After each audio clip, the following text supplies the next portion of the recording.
పిలాతు సత్యమైన ఏమిటి ఆయనకు చెప్పాడు. అది మాట చెప్పి బయట నిలదు తిరిగి వెళ్ళి అతను ఏ దోషంలో నాకు కనబడలేదు.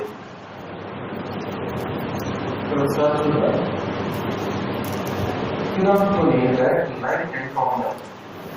పిలాతుని సాక్షాత్ సృష్టికర్త దేవుడు మానవుడు ఉన్నప్పుడు పిలాతుతో మాట్లాడుతున్నాడు. సత్యానికి సాక్షించడానికి వచ్చాక పిలాతు తన యొక్క విషయం అన్నారు. పిలాతులో మొదటి మనసులో వస్తుంది సత్యం అంటే ఏంటి ఏం చెప్పాలంటే పిలాతు ఇంకా కొద్దిసేపు అక్కడ ఉంటే స్పష్టమైన సమాధానం దొరికింది. కానీ బైబిల్ ఏం రాబడింది కింద అతడు ఈ మాట చెప్పి బయటకు తిరిగి బయటకు వెళ్తాడు. నిజంగా కొద్దిసేపు ఉంటే నిజంగా తెలుసుకునేవాడు. చాలా సందర్భాల్లో దేవుడు మనతో మాట్లాడినప్పుడు మన మనసులో ఎన్నో ప్రశ్నలు వస్తుంటాయి.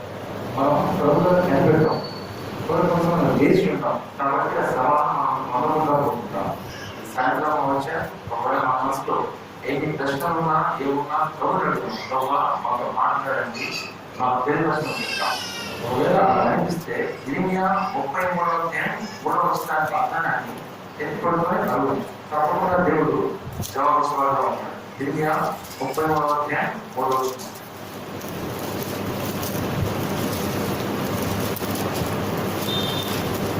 అలా తెలుసుకుంటాను. నాకు మొదటిమో నేను వివరించడం నేను గొప్ప సంఘము కూడా తప్పకుండా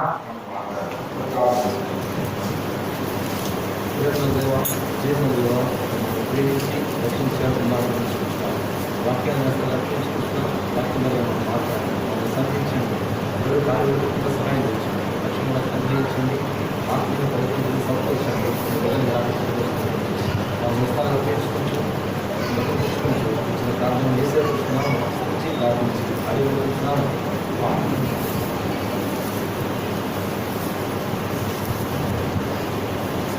దీంట్లో ముఖ్యంగా లూకాసు వార్త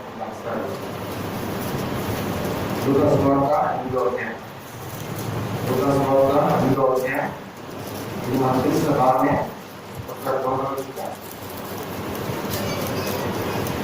లూకాసు వార్త 8వ అధ్యాయం 26వ వచనం నుంచి. లూకాసు వార్త 8వ అధ్యాయం 26వ వచనం. ఇదే సందర్భం కూడా మార్కులో ఉంటుంది, మత్తయిలో కూడా ఉంటుంది. టైం తక్కువ కాబట్టి మీకు తెలిసిన భాగం ప్రేమ ఉంది ఇక్కడ.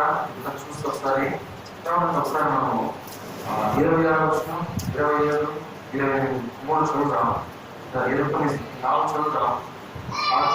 ఒకటి 20 నేను చదువుతాను, 26, 27 చదవండి. ఈ 4 వచనాలు చదివితే మన టైంకి వస్తాం. 26వ వచనం. వారు ఎవరైనా ఎదురుగా ఉన్నప్పుడు ఎరుసలేము దేశంలో వచ్చింది.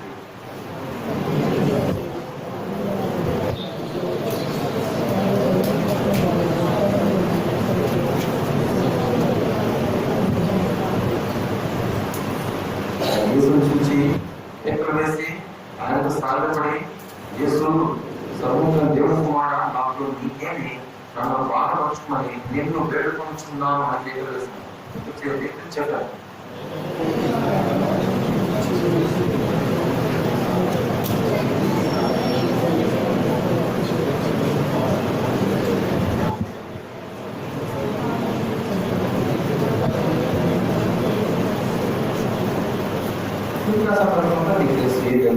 ఇదే అంశం కూడా మార్కు సువార్త 5వ అధ్యాయం 1 నుంచి 20 వచనాల వరకు ఇదే సందర్భం ఇలాగబడింది. మార్కు సువార్తలో ఇదే అంశం మత్తయి సువార్త 8వ అధ్యాయంలో కూడా ఉంది.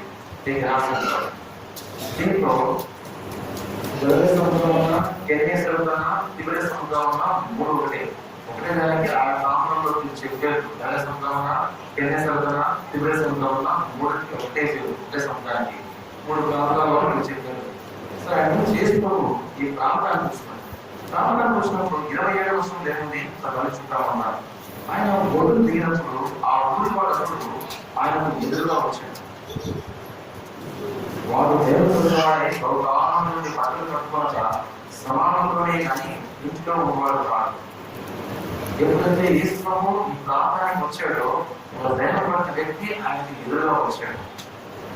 ఆయన ఎదురు రోజులు ఆయన స్థితి ఎలా ఉందో ఆయన స్థితి ఎలా ఉంది, ఆయన చుట్టానికి ఎలా ఉన్నాడు, అంతర్గతంగా ఎలా ఉన్నాడు, బహిర్గతంగా ఎలా ఉన్నాడు, వాటికి ఏం చేస్తున్నారు, ఈ 3 అంశాలు ఉన్నాయి. ఇది ఏముందంటే నువ్వు కూడా మందిరానికి కూర్చో, ఏ స్కూల్ నుంచి వాడే వచ్చాడు అక్కడ, నువ్వు కూడా మందిరానికి కూర్చో, మందిరంలో దేవుడు మాట్లాడడానికి కూర్చో, నీ స్థితి ఎలా ఉంది. ఇక్కడ ఏమంటే వాళ్ళు దైవంలో పంచడం వాడే రాబడుతుంది. రక్షించబడి ప్రతి మనుషులు ఖచ్చితంగా సాధారణ విమర్శిస్తూ ఉంటాడు, ఏమాత్రం అనుమానం ఉంటుంది. రక్షించబడలేదు, నువ్వు స్వీకరించలేదంటే హృదయ స్థానంలో కేవలం సాధారణ సింహాసనం వేస్తూ ఉంటాడు.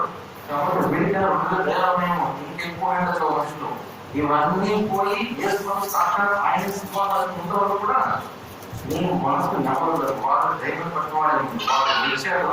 ఎలా ఈ సత్యాన్ని ఈ కష్టాలు ఎలా అంటే వాడు ఎలా వచ్చాడు, ఎలా మీరు అద్భుతమైన సంఘటన వాడు ఎలా స్థితి చెప్తుంది, వాడు దైవం పట్టుకోవాలని వచ్చాడు. నువ్వు ఎలా వచ్చి ఇప్పుడు దేవుడానికి నీ హృదయమైన సింహాసనం ఎవరు ఆశ్రయమైనాడు.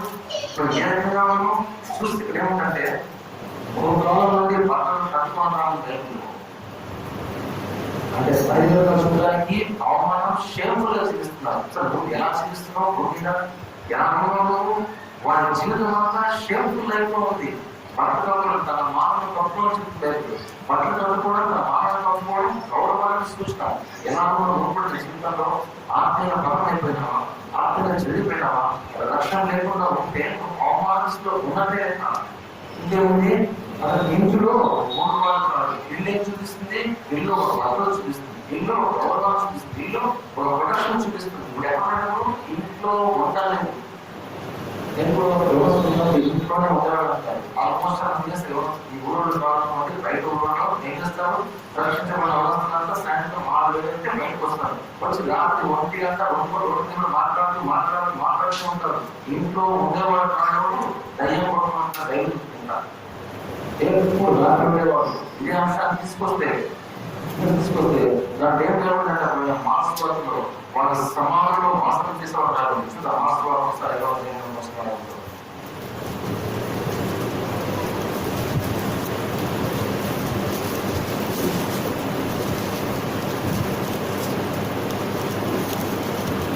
మూడవ వచనం, మార్క్స్ వార్త 5వ అధ్యాయం 3వ వచనం. వాడు సమాధులలో వాసం చేసేవాడు, సంకటమైన ఎవరినో వారిని బంధింపలేకపోయాను. 4వ వచనం, వాడి కళ్ళకు చేతులకు సంకెళ్ళు వేసి బంధించినను వాడు ఆ చేతి సంకెళ్ళు తెంపి కాళ్ళ సంఖ్యలు పుత్రులుగా చేసిన కనుక ఎవరినో వారిని సాధుపరచలేకపోయాను. నిజంగా ఎలా ఉన్నాడు, ఇప్పుడు సమాధుల్లో వాసం చేస్తున్నాడు. రక్షించబడిన విశ్వాసం ఎలా ఉన్నాడు, దాని అర్థం ఏంటంటే సమాధులు ఎవరు ఉంటారు, జీవం అనేది ఏమీ ఉండదు, కేవలం మృతమేదే ఉంటుంది. రక్షించబడకపోతే నీ సహవాసం కేవలము మృతుల మధ్య ఉంటుంది. మృతులంటే ఎవరు, సజీవుడైన దేవుని ఎవరు లేకుండా ఉన్నారో వాళ్ళంతా మృతులే. నీ సహవాసం ఎవరితో ఉంది, వాడి సహవాసం ఎప్పుడు సమాధుల్లో ఉన్నాడు వాడు. అవును, నీ సహవాసం రక్షించబడకపోతే నువ్వు కూడా మృతుల మధ్య ఉన్నట్లెక్కే, ఏమాత్రం జీవన మధ్యలో ఉన్నట్లెక్కనే. అలా ఉన్నాడు యవనస్తుడు కూడా. దేవుని దేవుల్లో వాడిని సంకళ్ళు వేసి బంధించినను వాళ్ళని తెంపు వెళ్ళిపోతున్నాడు అంటాడు. వాడిని ఎవరు స్థాపరచలేకపోతున్నాడు. నిజమే, నీకు కూడా ఇంట్లో ఎంత చెప్తున్నారు, ఇలా చేయకూడదమ్మా, ఇలా ఉన్నారు, ఇలా ఉన్నవాడు. వాళ్ళు ఎందుకు చేస్తారు, ఎందుకు బంధించినా నువ్వు తుడుచుకొని వెళ్ళిపోతున్నావు బయటికి. దేనికి ఏం చేస్తున్నాడు, బైబిల్ ఎందుకు ఉంది, వాడు తను తాను గాయపరుచుకుంటున్నాడు. ఎప్పుడైతే పెద్దల మాట వింటలేదు, పెద్దల మాట వింటలేదు, పెద్దవాళ్ళ మాట వింటారు, సంఘ సేవలు సంఘాలు మాట వింటలేదు, నిన్ను గాయపరుచుకుంటున్నావు. ఎవరు కష్టం, అది నీకే నష్టం. అవును, వాడిని ఎవడు సాధపరచలేకపోతున్నాడు. బైబిల్ ఇంకో మాట చక్కటి మాట ఉంది. ఒకవేళ అదే ఇస్తుంటే మత్తయి సువార్త చూద్దాం ఒకసారి. మత్తయి సువార్త 8వ అధ్యాయంలో ఉంది.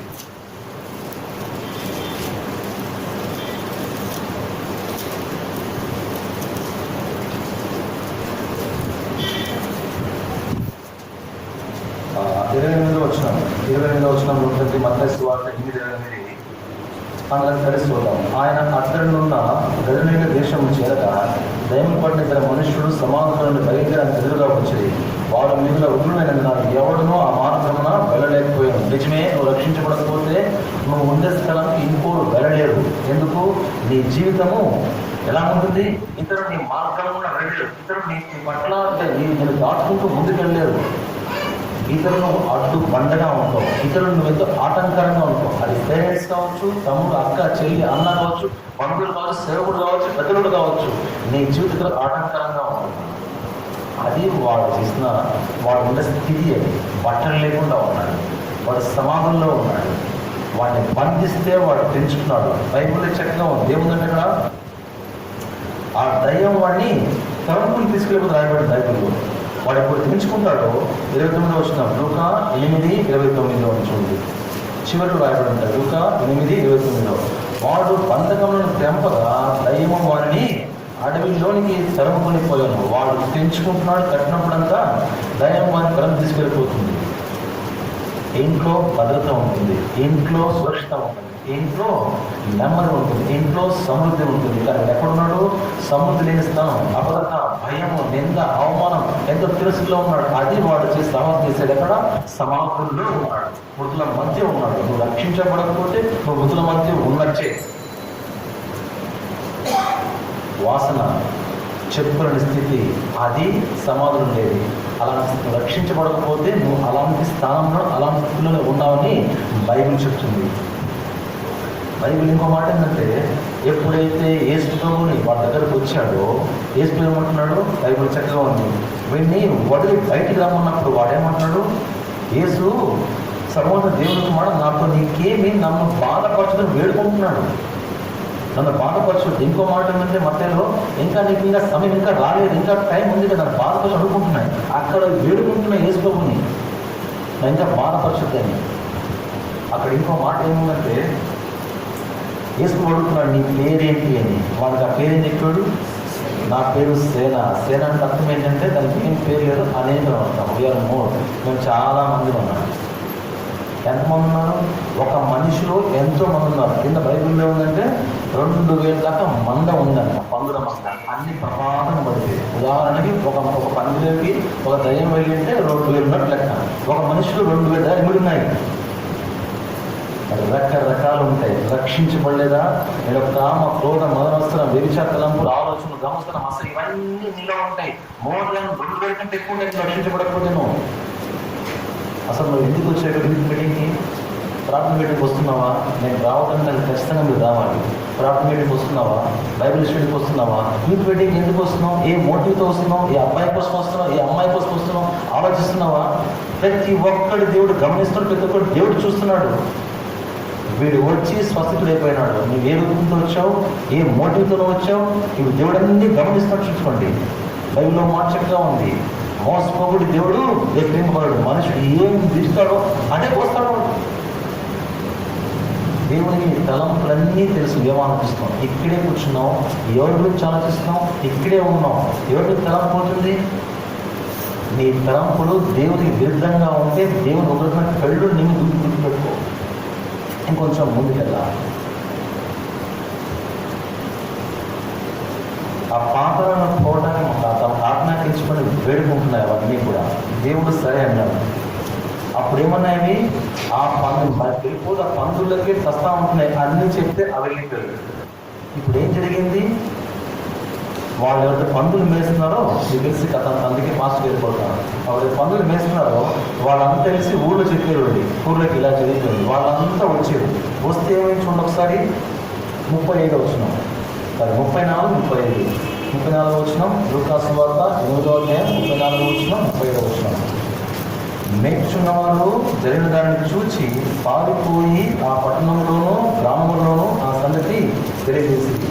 జనుడు జరిగిన దాన్ని చూడగలిగి యేసునంతకు వచ్చి దయ్యములు వదిలిపోయిన మనుషులు బట్టలు కట్టుకొని స్వస్థ చిత్తుడై యేసు పాదముల యొక్క కూర్చుని చూసి భయపడేది. వీళ్ళు వెళ్ళిపోయి అంతా చూసాడు. మా తలుపులంతా మా పందులన్నీ వెళ్ళిపోయి వాళ్ళ జీవితం అంతా కేవలం పందుల మీద ఉంటుంది. ఎందుకంటే 36 వర్షంలో ఉంటుంది, 7 వర్షంలో ఉంటుంది. ఏమని వాళ్ళంతా భయపడి మా ప్రాంతాలు వదిలిపోయి ఆయన వేడుకుంటారు అంతా కలిసి. సాక్షాత్ సృష్టికర్త ఆయన దగ్గరకు వచ్చాడు. ఏమైంది? వీళ్ళపై చెప్తే వాళ్ళని చూసి భయపడిపోయాడు. ఒకప్పుడు ఆ మార్గం వెళ్ళడానికి భయపడిపోయేవాళ్ళు. ఇప్పుడేం భయపడుతున్నారు? బైబిల్ ఏముంది? ఆ మార్గంలో వాళ్ళు ఎవరిని సాల్పరచలేదు. ఒక మార్గంలో వెళ్ళాడప్పుడు భయపడేవాళ్ళు. ఇప్పుడేం భయపడుతున్నారు? వాడు స్పష్టతలే ఉన్నాడు. ఆయన పాపం కూర్చొని వింటున్నాడు. చక్కటి జీవితం ఉంది. వాళ్ళు భయపడతారు. అవును, లోకం ఉంది. నువ్వు తాగుపోతే తిరిగిపోతుంది అప్పుడు భయపడతాడు, పరిశుద్ధంగా అప్పుడు కూడా ఉండిపోతారు, అసహించుకుంటారు. ఒకసారి చూద్దాం ఏముందంటే ఇక్కడ 37 వచ్చినాం, 36 చూద్దాం. 36, 37 కలిసి ఉన్నాయి. ఒకసారి చూద్దాం. అది చూసిన వాడు దైవం పట్టిన వాడు ఎలా క్రీస్తు పొందినో జనులకు తెలియచేయగా గెరసనీల ప్రాంతంలో నుండి జనులందరూ బహు భయాక్రాంతులే కనుక తమ్ముడు విడుచుకుని ఆయన వేడుకుంది. ఆయన ధోని తిరిగి విలుచుండగా దేవుడు వదిలిపోయిన మనుషులు ఆయనతో కూడా తను ఉండదేమని ఆయన వేడుకున్నాడు. ఇప్పుడేమంటున్నాడు? వాళ్ళంతా వచ్చి వెళ్ళిపో ఏడుకుంటూ ఆడుతున్నాడు, అడుమాడుకుంటున్నారు. ఎందుకు? నువ్వు ఉంటే ఉన్నావు కానీ మా ఆస్తి పోతుంది, మా పనులను వెళ్ళిపోతున్నాయి, మాకు జీవితం అంతా ఇదే ఉన్నారు. ఒక మనిషి దేవుని దృష్టిలో ఒక మనిషి ఎంతో విలువైన వాడు. చెప్పాలంటే దేవుడు ఈ ప్రాంతానికి ఎందుకు వచ్చాడు? వాళ్ళ అప్పుడు కోసం వచ్చాడు. వెంటనే వెళ్ళిపోయాడు. అతడు దిగాడు, వాళ్ళు స్వస్థపరిచాడు, వెనక్కి వెళ్ళాడు. ఒక్కడి కోసం వేస్తూ వచ్చాడు. 100 గొర్రెలు ఉంటే ఒక గొర్రె కట్టాడు, ఒక్క గొర్రె కోసం గొర్రె కాపాడు. అవును, నీ ఒక్కడి కోసం ఈ ప్రాంతానికి తీసుకువచ్చాడు. నీతో మాట్లాడాలని కోరుకుంటాడు, నీ బాగు చేయాలని కోరుకుంటాడు. నీ హృదయాన్ని ఆయనకి ఇస్తే చాలు. వాళ్ళ గురించి ఏం రాబడింది? వాళ్ళు వెళ్ళిపోమని వెళ్ళుకుంటున్నారు. వాడేమంటున్నాడు? నేను నీ దగ్గర ఉంటాను. ఒకప్పుడు ఉండేవాడు కదా, ఎక్కడ చుట్టూ తీసుకొని వెళ్ళిపోయేవాడు, అడవిలో కేకలు వేసేవాడు, భయంకరంగా ఉండేవాడు జీవితం. ఇప్పుడు ఏమంటున్నాడు? అడుగుకుంటున్నాడు వీళ్ళు కూడా, నేను నీతో ఉంటాను అంటున్నాడు. అయితే దేవుడు ఏం చెప్పాడు? సరే చూద్దాం ఏముంది. మార్క్స్ వార్త చూద్దాం. మార్క్స్ వార్తలో 5వ అధ్యాయంలో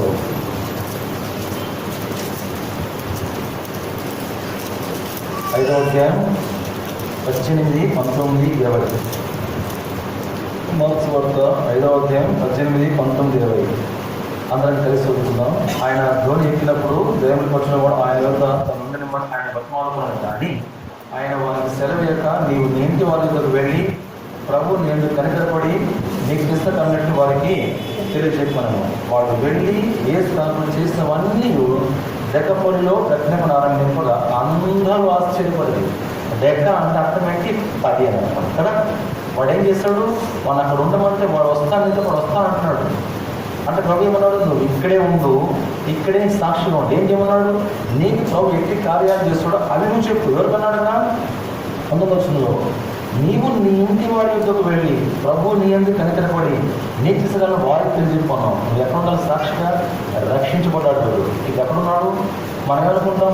ఈ ఊరిలో ఉంటే బాగుపడలేను, ఈ ఊరిలో ఉంటే మళ్ళీ ఫ్రెండ్స్ వెళ్ళిపోతాడు, ఈ ఊరిలో ఉంటే ఈ ప్రాంతంలో ఉంటే మళ్ళీ అబ్బాయి గుర్తొస్తాడు, అమ్మాయి గుర్తొస్తాడు, నేను బయటకు వెళ్ళిపోతాను. ప్రభు అన్నాడు ఇక్కడే ఉన్నా, ఇక్కడే సాక్షిగా ఉండు. వాడు అదే ప్రాంతంలో ఉండి ఇంటి వరకు సాక్షి ఎక్కడ ఉన్నాడు? వాడు ఇంట్లోనే కాదు, డెకాపోలిలో 10 గ్రామాల్లో 10 ప్రాంతాల్లో సాక్షిగా ఉన్నాడు. అందరూ ఆశ్చర్యపడడం భయపడింది.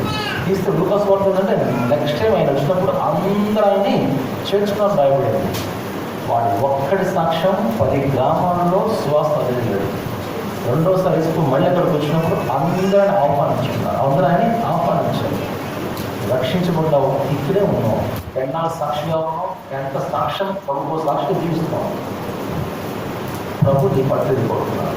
చాలామంది మామూలుగా రక్షించబడిన తర్వాత ఇది చాలా ఉంటున్నారు. రక్షించబడినప్పటి నుంచి మళ్ళీ చెప్తున్నాను, నీ యాత్రా జీవితం ప్రారంభమవుతుంది, విశ్వాస జీవితం ప్రారంభమవుతుంది. అప్పటి నుంచి నువ్వు సాక్షిగా ప్రభు కోసం ఖచ్చితంగా జీవించాల్సిందే. అది నీకు ప్రైమరీ రెస్పాన్సిబిలిటీ ఆఫ్ క్రిస్టియన్. మామూలుగా వింటా ఉంటే కొన్ని సందర్భాల్లో అంటూ ఉంటారు, అంటే ఇది తప్ప అది తప్ప, బైబుల్ అంతా అవసరాలు ట్యూనర్స్ అంటూ ఉంటారు. మామూలు ఎక్కువ వచ్చే సమస్య ఏంటి? మామూలుగా మిమ్మల్ని అంటాను లేదు, నేను అంత మనుషులు తెలిసినాము విన్నాను కదా.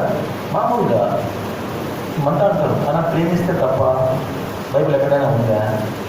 చూస్తే తప్ప బైబిల్ ఎక్కడైనా ఉందా? ఉంది బైబిల్. తప్పని ఎక్కడ లేదు, చూద్దాం.